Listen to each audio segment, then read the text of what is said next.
I guess I'd be wearing scrubs every single day. And again, I wonder how many people would be walking up to me in this place asking for a diagnosis. And I'm like, well, I am not a doctor, but I'll take a look. It's the Scott and Allie Not for Air podcast. The rules are gone. The shirt is untucked. Here's Scott and Allie. Did you see what I'm driving? No. I am driving a Denali. Oh, well, must be someone else's. It is. It's my friend Sarah's. But now I know why people buy super pimp cars. Yeah, what is it? It is a Denali. Oh, listen to me like I'm driving a Chevette from 87. It's a Denali. It is so beautiful. It's black. It's leather. It's just, it has everything. My car is getting worked on. So she said, oh, you can just use mine. Oh. The way that people look and make me feel when I'm driving a Denali, I'm like, big pimp and spending cheese. So I got. So, by the way, as we start the Scott and Allie Not for Air podcast, we have to make sure not to suck today. I don't know what that means. But so yeah, I know. Good luck. So, question for you: You're driving the Denali. Would you spend $80,000 on a car? No, the reason my car is in the shop is because there's a couple things that need to be fixed. And at first I said to her, the reason your car's in the shop is because it has 175,000 miles on it. Yes. Let's and there's start there. There's something with the EVAP, but I said to her, just fix it enough to get me to pass inspection. That's all I care about. And then there was something else that was wrong. And I said, well, is it going to get my car to last me to 225,000 miles? Good question. I'm somebody that I want to just run it to the ground. I would never pay $80,000 for a vehicle because I know by the end of the week, there's going to be coffee spilled on the floor. Yeah. There will be probably chocolate that's smushed into the seat. And there is going to be 18 outfits that are in the back seat. Right now, even in the back seat, I have my winter coat. I have this, it looks like a shepherd's hook where you can massage your back because you never know when you need one, right? Yeah, well, yeah. I just know that I would not take care of it the way it should be taken care of. You know, it's funny you say that. So my most recent vehicle that I bought, which I actually bought new, it's a couple years old now. So it was just a hair shy of 50 grand when it was all said and done. Now, I know that's not the worst when it comes to cars nowadays. It's just not. I can't even, my car was $17,000. Yeah. I can't even imagine for you to say that when people are like, oh yeah, you're going to pay at least like 35, 40 for a car. I'm like, yeah. What? So, it has doubled in that amount of time? Oh, this is what it is. Now, okay, my reason for buying this car, longer life, it's excellent gas mileage, all that stuff. But I say this because the way you described your car, so this is the most expensive car I've ever owned. I owned a Corvette in 1998 that was 40 grand brand new. Okay. And I don't know what I was thinking, but at any rate. You wanted a fast car. It was cool. Yeah. But this is the most expensive car I've ever had. It is impossible. You either are built to keep a car clean, or if you're an average person like me, it doesn't matter the price of the car. That does not affect if it's going to stay clean or not. It does not. Throw a couple kids 5 and 10 years old in the back of that car. Forget it. It's over. Yeah, I'm just not going to. But what it makes me feel like is, and I love the feeling of this car, but what it makes me feel like, now, Scott, I know you probably have never tried on a wedding dress, but when you try on a wedding dress, you never say never. But when you try on a wedding dress and you feel a certain way and it makes you feel beautiful, like not only do I feel like so beautiful in this car, but I have so much confidence in this car. You know what I think part of it is, honestly? What? Okay, it's great it's a Denali. It's great and it's an SUV, right? Okay, here's the difference. You're still driving. I can't say coming off because let's hope the repairs go well. You've been driving a sedan or a compact car forever. I know your parents have a larger vehicle. You drive it 1 out of 365 days a year, if that. Yeah. Okay. So I don't think it's the Denali $80,000 price tag that's doing it for you. I think it's the fact that you have gone into a vehicle, frankly, a vehicle I'd feel safer that you were driving in, which is off the ground, a little bit larger. But if I do that, I'm just going to put more crap in it. And that's why I will Oh, that's a never point. I will never go with an SUV. It's like the big purse theory. If you have a hobo bag, then you're going to just fill it with shiz. 6059 has one of the biggest bags. It's a nice bag. It's one of the brand name bags. What name some brand name bags? Coach? No, it's not that. Louis Vuitton? I don't think it's that. Dolce and Gabbana? Nah, maybe. I don't know. That doesn't matter. Anyway. It's a Dolce and Banana. Anyway, it's I love a Dolce and Banana. Yeah, it's a big bag, right? And she's got it loaded with stuff. Now, oddly, she can find things in it, but I'm like, Oh, no. Oh, if I ever get one of those hobo bags, I can't find anything. I'm like, I even have my purse, hold on a second, is very small. I have a tiny, tiny bag. Yeah. And there's even the other day, I'm like, it's in here somewhere. I Where know is I can find my it? floss. oh, Yeah. they pulled that out quick. Yeah. I don't need a big vehicle. I know you said that recently. That's not for me because I'm just going to shit it up. Okay, that's fair enough, and it plays to the theory. The price tag of the vehicle does not ensure that you're going to keep it super clean all the time. Although what's great, so I'm looking in the back seat. It's so long, I could literally fit 10 clowns back there. It would be a clown car. Now, my friend Sarah has lots of kids, so it makes sense why she does that. But I'm guessing she must have rules. My friend Matt, he has a rule: you cannot drink anything but water in his car. Oh, Matt, you're driving by yourself anywhere. I know. I don't think they drive altogether that often. I think maybe like one of his kids gets in his car. You know how with parents, there's a predominant parent you drive with? Yeah. Like growing up, we predominantly drove with my dad, not my mom. Oh, interesting. Well, that's because my mom worked afternoons. So my dad worked days. After school, we were with my dad. Mm-hmm. And he was the one that drove us to dinner or drove us to dinner. Did you go to dinner? To our friend's house. Like me and my brother to pick him up for dinner. Yeah, right. Me and my brother were not into a bunch of activities. Drove us to bowling. But my dad's car was the predominant car. Yeah. Anyway, I just love the way I feel, and I don't want to give it back, but I don't need a sedan. Okay. I'm sorry, I don't need an SUV. Yeah. I'll stick with a sedan. I get what you're saying. You could go with a smaller SUV, just something to get you higher off the ground. Yeah, I guess. It's just I'm sort of just the way such it a goes. cheap ass. I'm so frugal. I do not want to pay a lot of money for a vehicle. She's currently looking for a 2010. Yeah, so- pretty much. Yeah, I could not spend 80 grand on a car. That would not happen. No Now, way. let's pretend you and 6059 that you get told by there is a god who comes down, the fashion god. Okay. There's the fashion god that comes down and rules what everyone wears, okay? And this fashion god comes down and says, you have to wear matching outfits every single day. God.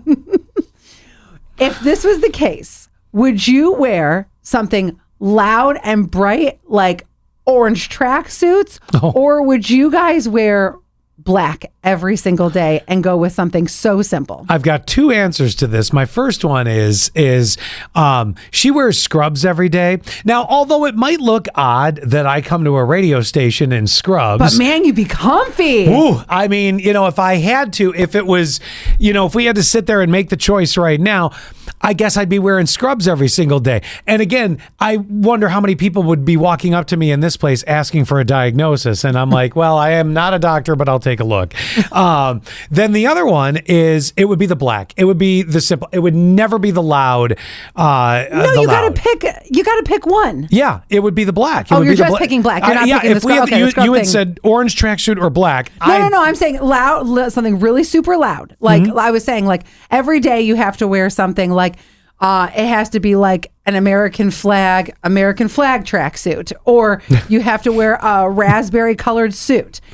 So and she's also wearing like a raspberry colored suit as well, or a dress or whatever. So okay, so you're picking black. I would go with the very, very simple and plain. Now, if you were to ask Gisano, our producer, he'd be wearing the loudest thing and forcing his girlfriend to wear the loudest thing all the time. He's a loud dresser. I can't pull it off. I always wear black, but I think if this is how I'm going to go the rest of my life, then I am going to just be so obnoxious about it.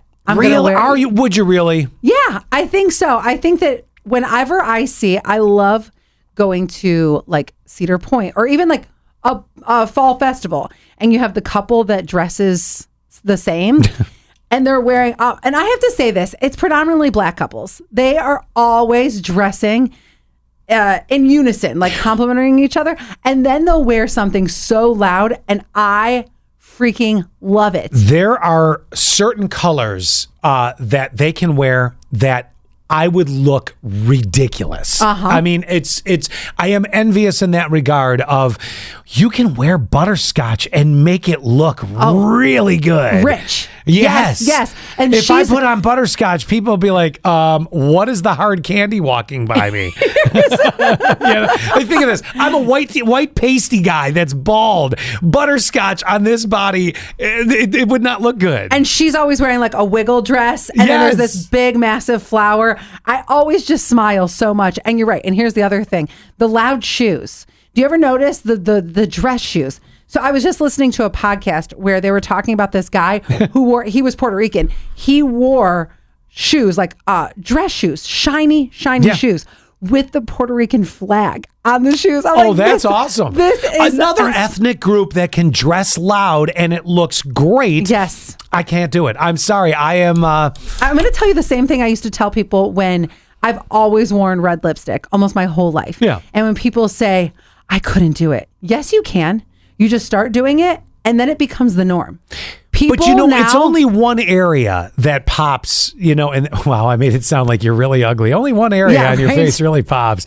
No, but it's one area that pops. You got to figure the ethnic groups that can wear the very loud, colorful outfits. And again, I'm envious. I can't do it. You look great. That's a whole body look. Red lipstick, it's a nice pop for two people that are equally as pasty. But it's also the first thing that people see. They see my face first. Yeah. But again, it doesn't overwhelm. Well, I think if you really wanted to do it, not that you do, but if you really wanted to do it. I told you I didn't. Then you just go for it. You just wear that butterscotch suit. You wear the American flag tracksuit. You pretend like it's 1990s wrestling and just go all in.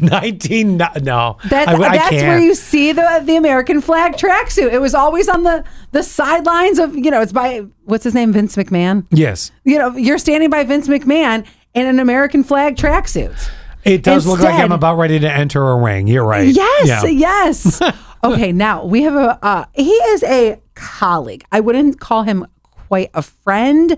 We have a colleague. I am telling you, I want to come back to this podcast in a few months and see if I'm right. Okay. He is absolutely about to get broken up with from his wife. Oh. So here's the thing. His wife is quite a bit of a traveler. So, you see it on their social.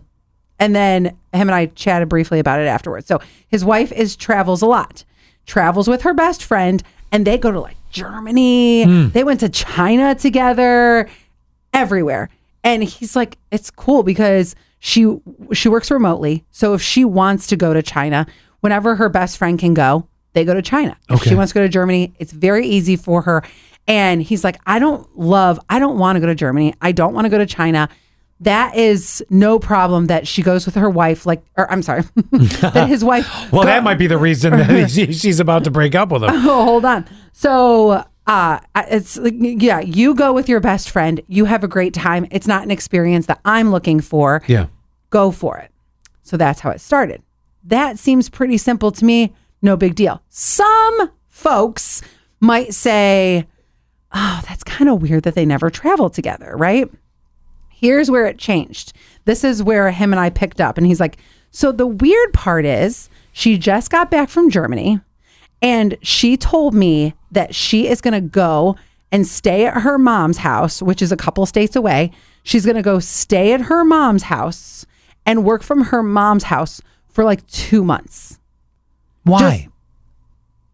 No reason. No reason. And this is why I said to him, dude, she's not coming back. Your wife is breaking up. Yeah, she's not coming back. Yes, exactly. And I was like, I hate to be the bearer of bad news, but she is just trying to slowly get away from you. All right, let's go back to the vacation thing first and start there. Yeah. And then we'll come forward to she's not coming back. So I don't mind so much that she would vacation with her girlfriend if it's places I didn't want to go. That's what he said. Now, I would go to Germany. I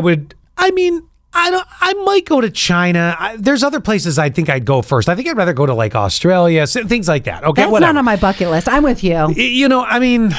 If it was for like 2 days in and out, but Right. Either way, I don't have a problem with that if they're going places he doesn't want to go. Mm-hmm. I would say it is smart if he would do a vacation with her. Let's say out of every 3 vacations, he does 1. But this is where she's got to compromise. Even if he doesn't want to go? No, that's where I was going to get away from. If it can't be one of the places she goes to with her girlfriend. So if her girlfriend and her go to, well, we'll say Australia, we'll say Germany, and he's like, geez, I just want to go see the Grand Canyon. She needs to adjust to say, we'll go to the Grand Canyon, and he needs to do that trip with her so that they can have the time together. Because don't get me wrong, I think it's really cool that she's doing something with someone that she likes, but she's getting no memories out of that with her husband. Let's say Right. it's not about to break up. Let's just, she's getting no memories. Now, that's 100% with you right now. Now, it's okay in certain areas because he would probably not be overly happy to be in those places. Fine. But if he really wants to go to the Grand Canyon, then they need to do that together. Maybe once every 3 or 4 trips that are taken, they need to do that. At least they have that memory, whatever the case may be. So that's number 1. The going to stay at my mom's for 2 months and not giving any reason, like she's not doing well. And I'm not even saying she's cheating or she's trying to be closer to somebody. I'm just saying she ain't coming back. What I think it is and is that she got a taste of like, oh, well, like you were saying, we weren't having any memories together. So I think she got a taste of that and was like, I'm good without this person. So now let me get another taste. But this taste is instead of a week or 2 weeks away with a girlfriend, now this is going to be, I'm going to stay with my mom and I'm going to get like a month or 2. So this is a bigger taste. Also, because I think it's an easy transition to just go back and live with your parents. Yeah, well, that too. And it's easier after 2 months to go, I just think I'm going to stay. Right. It's really tough. It would be the honorable thing to do for her to look at him and say, listen, this is not working out for me. Let's say I'm going there's to go no stay cheating. with my mom for 2 months. Let's say there's no cheating. I don't want. I want to leave it where there's.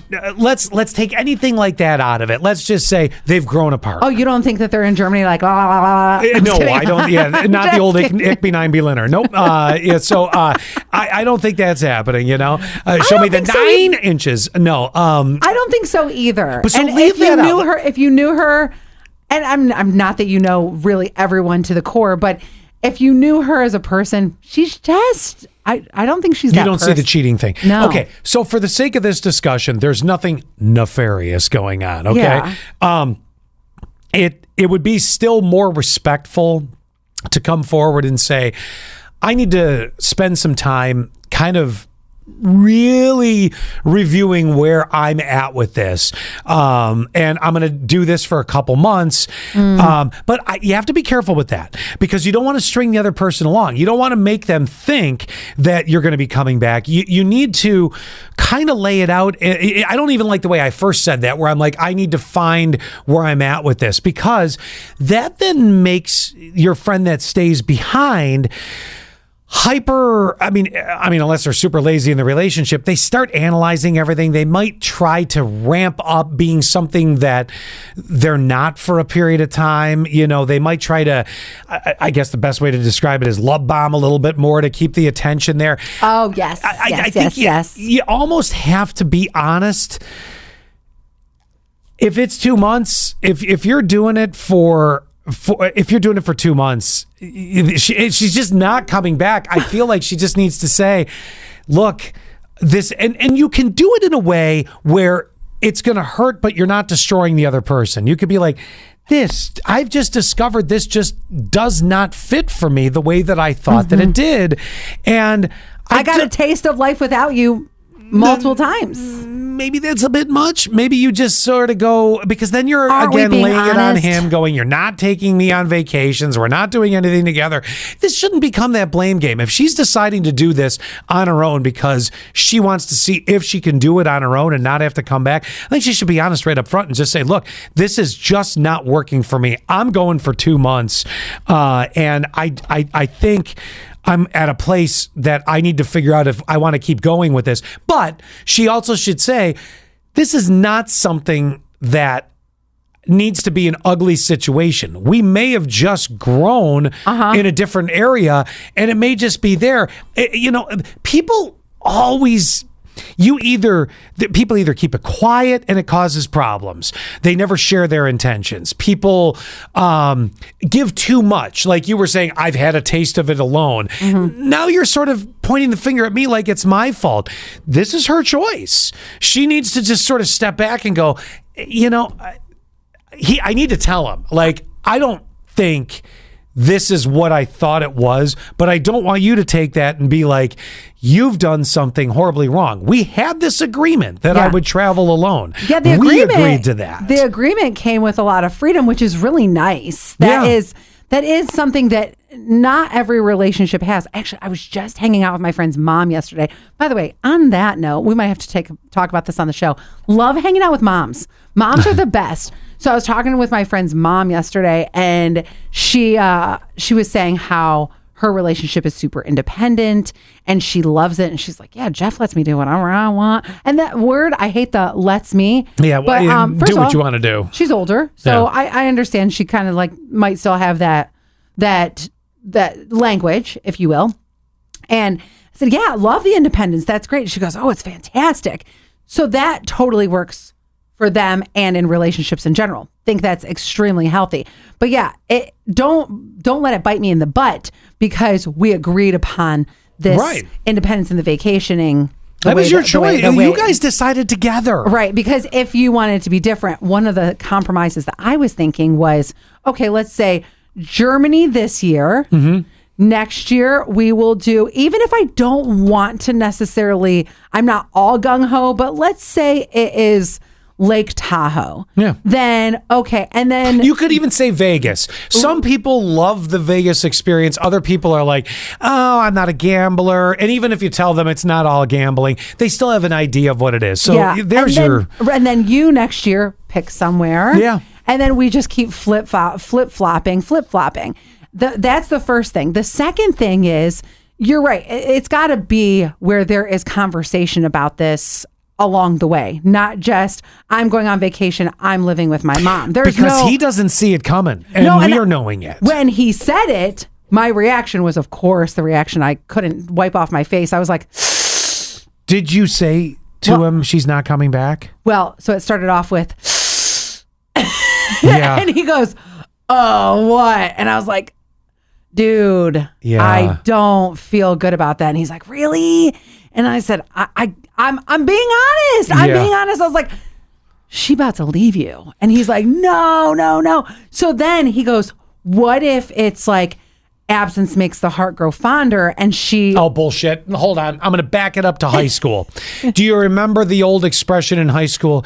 If you love something, let it go. If it loves you as much, it'll come back. Okay. I've been 53 times around this sun. Okay. Yeah. That bullshit is bullshit. Okay. It is bullshit. Okay. There's just no letting go. It's gone. So that is an attempt at making it sound like you want to be sensitive to their feelings. Let me just tell you, be sensitive in the sense of going, I am not happy.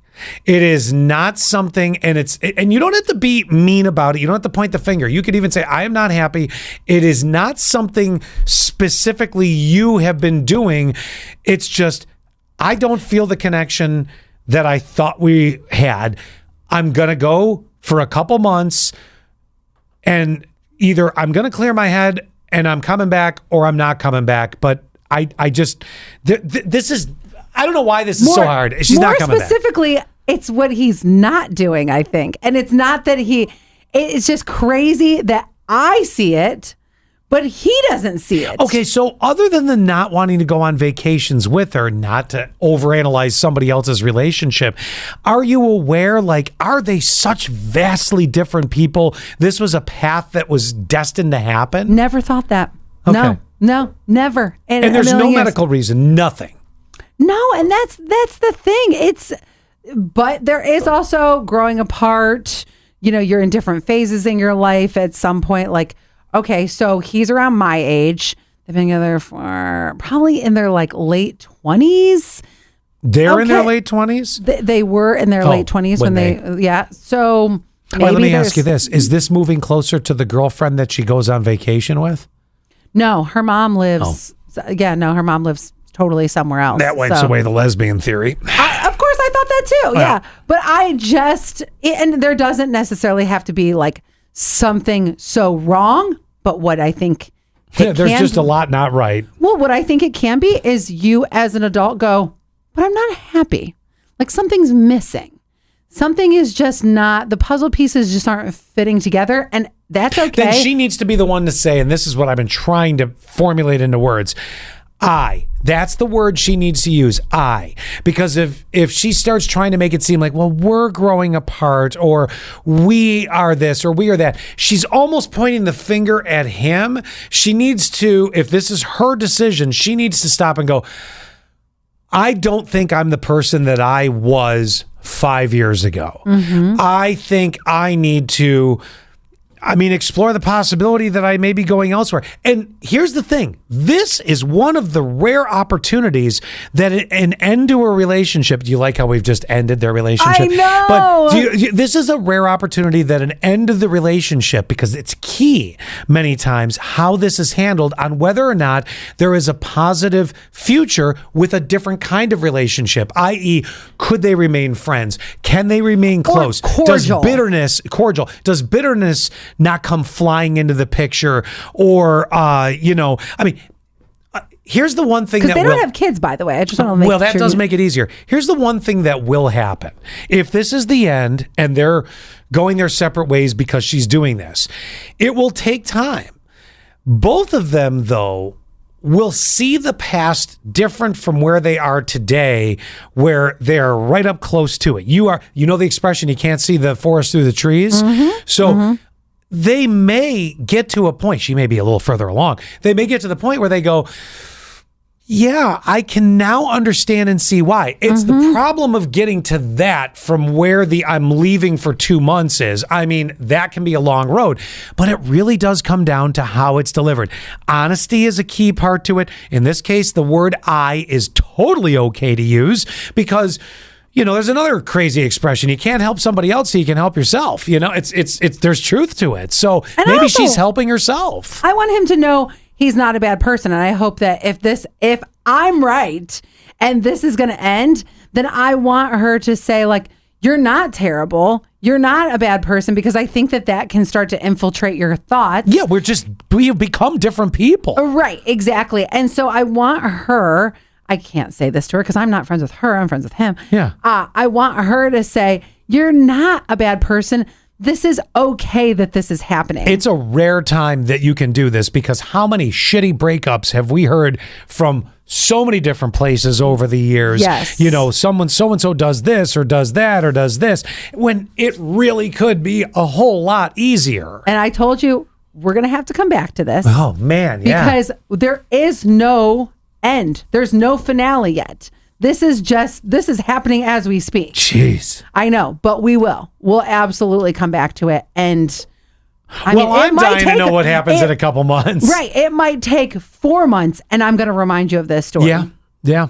I'm ready for it. Wow. All right. Well, look, I'm good if we leave it there. Yes. Are you good? Yes. Have a great week, you guys. Yeah, there was a cliffhanger and a half for at least 4 months. Make sure that you are subscribing to us on all platforms, on Instagram, streaming, of course, and then also on Facebook, TikTok, and you can always catch us there in between time. Have a good one. Bye.